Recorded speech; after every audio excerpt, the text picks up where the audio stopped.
अगर किसी ने आपका सब कुछ छीन लिया हो, फिर भी आप उसे क्षमा कर पाएं, तो समझिए आपने भक्ति का असली अर्थ जान लिया। आज की कथा ऐसी ही एक अद्भुत भक्त की है, जिसकी क्षमा ने भगवान शिव को प्रकट होने पर विवश कर दिया। यह है घृष्णेश्वर ज्योतिर्लिंग की चमत्कारिक और प्रेरणादायक कथा। पूर्व काल की बात है। महाराष्ट्र के देवगिरी क्षेत्र में सुधर्मा नामक एक पुण्यात्मा ब्राह्मण रहते थे।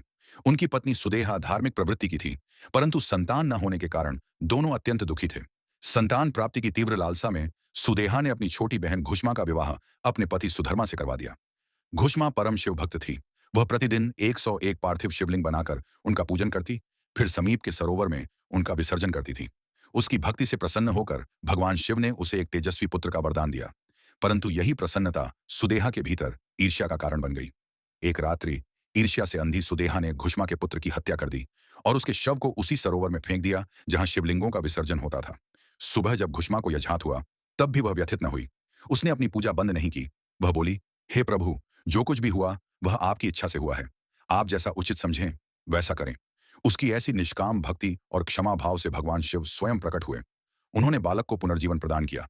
घुष्मा ने हाथ जोड़कर कहा, प्रभु, जिसने मुझ पर इतना बड़ा अत्याचार किया, वह भी आपके दर्शन से मुक्त हो जाए। आप तो करुणामय हैं, कृपा मूर्ति हैं। मैं उसे क्षमा करती हूँ। भगवान शिव उसकी क्षमा और भक्ति से अत्यंत प्रसन्न हुए।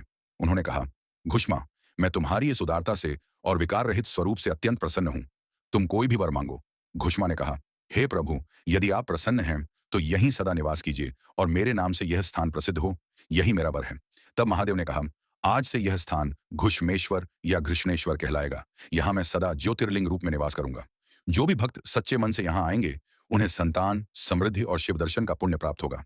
इस प्रकार घुष्मा की भक्ति और क्षमा के कारण 12 वहां ज्योतिर्लिंग प्रकट हुआ, जो आज घृष्णेश्वर ज्योतिर्लिंग के नाम से विख्यात है।